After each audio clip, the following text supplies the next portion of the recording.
I stood on the edge of a cliff and thought about the fact that I no longer had my closest person and that I was alone again. Just a short time ago, I was hysterical when I got a message from my sweetheart in which he wrote that we can't be together. Hi, my name is Sarah, and I want to tell you about how my boyfriend's best friend is getting in the way of our relationship. Or rather, was getting in the way, because she was able to get her way and break me and Chris up.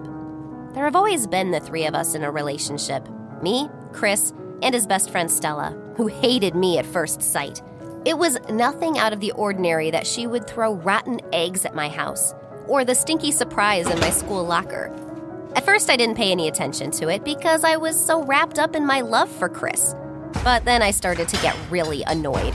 Chris, I'm sick of Stella. She's always picking on me and ruining things, I complained. Sarah, please be patient. She's jealous as a friend. Soon she'll calm down and leave us alone. Chris smiled and handed me my favorite chocolate bar. I immediately softened up and hugged my boyfriend. I met him on a social media site, and we talked all night. I liked Chris right away, and I quickly became infatuated with him. But what I didn't know was that together with Chris comes his unbearable best friend Stella. He's been friends with her since they were kids. The thing is, they both grew up in very poor families. They didn't have what the other kids had. Because of this, the other kids often made fun of them and made mean jokes about them. Chris tried to protect Stella, and she tried to protect him, and that kind of protection and loyalty to each other brought them closer together. When Chris introduced me to his friend, Stella was very sweet and friendly at first, but as soon as Chris left us alone, the girl hissed, "You better leave him alone." She grabbed me by the collar of my blouse. "What are you doing?" I panicked. "I warned you. If you don't leave Chris alone, you're going to get hurt." And when Chris came back into the living room, Stella turned into a real angel. "Sarah is so sweet," she chirped sweetly. "I'm sure we'll be friends." Chris was happy to hear that, and I wanted to dump a bucket of garbage on that hypocrite. It would be fun to watch her run all over town, screaming and stinking. That way, everyone would see her rotten nature. Obviously, I wasn't going to break up with Chris. In fact, I intended to build a serious relationship with him, because only Chris understood me like no one else. The thing was, my parents cared more about my little sister. Well, of course, she's a good student, plays 3 instruments, and already speaks pretty good French. The pride of the family, a real star. Unlike me, because I've never been that good at school, and I've never had a passion for musical instruments. My limit was watching TV shows in the evening. I always wondered if that was why I didn't deserve the attention of my parents. And then I started to think that no one could love me at all, because I'm just a normal girl with bad grades and flawed looks. But soon, I met Chris, and he kept telling me that he liked me just the way I was. It was hard to believe, but Chris showed me every day how much he liked me. And Stella tried almost every day to show me how much she hated me. One day, Chris and I went to the movies. While we were watching the movie, Stella was sitting in the back row and watching us intently. Chris didn't notice her. I, on the other hand, was very uncomfortable, especially when I stuck my hand in the popcorn bowl and pulled out a disgusting slime. Ew! How did Stella slip it in without me noticing? After the movie, we were supposed to go for a walk in the park, but Chris got a text message on his phone.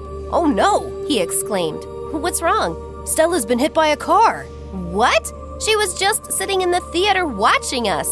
Oh, what a little pest. She's lying to him. "I'm sorry, Sarah, I have to go." "Can I come with you?" "No, Stella doesn't want to see anyone but me after all this stress." Chris took off immediately, and I thought about how I wanted to rip that hypocrite's hair out. Her lies had gone too far, because she started pretending that she'd partially lost her memory.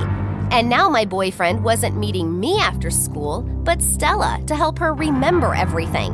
I had to hang out at home, and once again listen to my parents talk about my little sister's achievements. "Sarah, you should learn from Olivia. Even though she's 10 years old, she's already thinking about her future," Mom said. "So am I, only you're not interested," I muttered. And then I had to sit in the living room and listen to Olivia reciting a poem in French. Good thing Chris messaged me. He asked me out on a date, and I ran out of the house right away. Except my date wasn't just with Chris, but also with Stella, who was holding his hand the whole time. I wanted to smack her on the head. Maybe her pseudo-amnesia will go away. Chris, I remember Sarah. That's your girlfriend. She's really cute. Stella smiled. She came up to me and held out her hand. We could be friends, couldn't we, Sarah? I didn't want to get close to her. She'd probably set me up in front of Chris somehow, or throw me off a cliff to be eaten by sharks. So I decided to set Stella up myself, to show Chris that she was faking it all, and that she wasn't even hit by a car. Chris, I just remembered today's our anniversary, I said. What anniversary? He was surprised. It's been 2 months since the day you told me you loved me. What did you do? Stella shrieked. What do you mean you told her that you loved her? What about our old agreement that we first discuss it with each other and plan how to make it more special? Chris, have you forgotten? So, you remember everything? You couldn't even remember your own name. Stella, what's going on? You never lost your memory. You didn't even get hit by a car. She was watching us that day at the movie theater. Here, look. I managed to get a picture of Stella that day. Chris was really mad at his friend for the show she put on. He took my hand and we left. I turned around and stuck my tongue out at her. But my happiness was short-lived, because 3 days later, Chris and Stella made up, and she started to annoy me even more. I put up with it for a long time because of Chris, and he in turn tried to talk to Stella, but she just nodded her head and kept bugging me. And then, one day, Stella crossed the line. One day, my classmate and I were walking in the park and talking about a school project. A very strong wind came up. I covered my face with my hands, but something flew into my classmate's eye. Let me see, I said. The poor guy was almost crying in pain. I got up on my toes and looked into his eye. The situation was more serious than I'd anticipated because there was a small piece of glass in his eye. We went to the hospital, and while I was waiting for my classmate, I got a text from Chris. Without further ado, he sent me a picture of me standing on my toes and looking into my classmate's eye. Only it was done in a way that made it look like we were kissing. Oh no, Stella was at it again. Was she following me everywhere now? I tried to call Chris. I texted him 1,000,000 times. He didn't answer until 2 days later, saying we couldn't be together anymore after what happened. I was devastated and went to the cliff, my favorite place to weep and to enjoy the smell of the sea. I stood there for a long time, looking out into the distance, thinking that my life was over. All because of Stella, who couldn't bear to see her friend become someone else's boyfriend.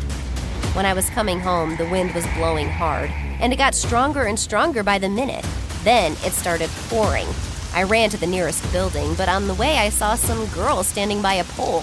I grabbed her hand and we ran into a dark hallway. Are you okay? I asked the stranger. Yeah, she said. I was shocked.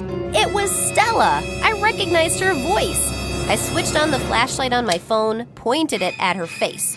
Oh, how I wanted to throw her back out on the street, or rip all her hair out so she'd be bald and ugly. I couldn't help myself and attacked her. A fight broke out, which was interrupted by the tenants of the building. They kicked me and Stella out of the hallway into the rain. Then we started looking for shelter again. Look, there's an abandoned building, Stella shouted. She pointed with her finger. We ran that way. While we were trying to warm up, there was an awkward silence. And then I asked Stella why she kept trying to keep me and Chris apart.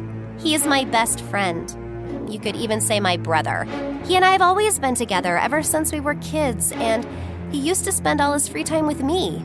And then you came along, and Chris and I saw each other a lot less. I was so jealous and hurt that I was determined to get him back, no matter what it took. Stella sighed heavily and looked down. Then she added that she didn't have anyone closer than Chris because her parents are struggling to provide for the family.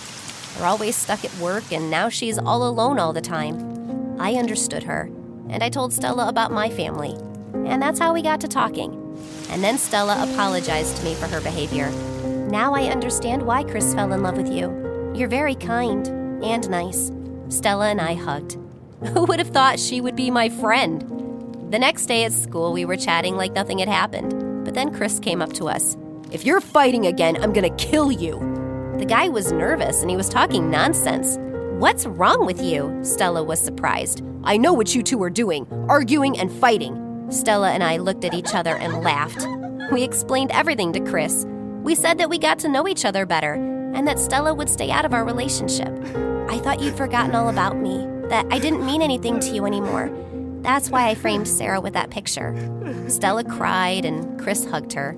You're so silly. You're my best friend. You could say you're my sister. I love you and I will never leave you. But you also have to understand that there will be another girl in my life that I love in a special way. Chris looked at me and took my hand. After that, Stella stopped bugging me and getting in the way of our relationship. She realized that a real friend will never forget or betray you and will always be a friend, no matter what. Have you ever been in a similar situation? Write your answers in the comments, like the video, and share it with your friends.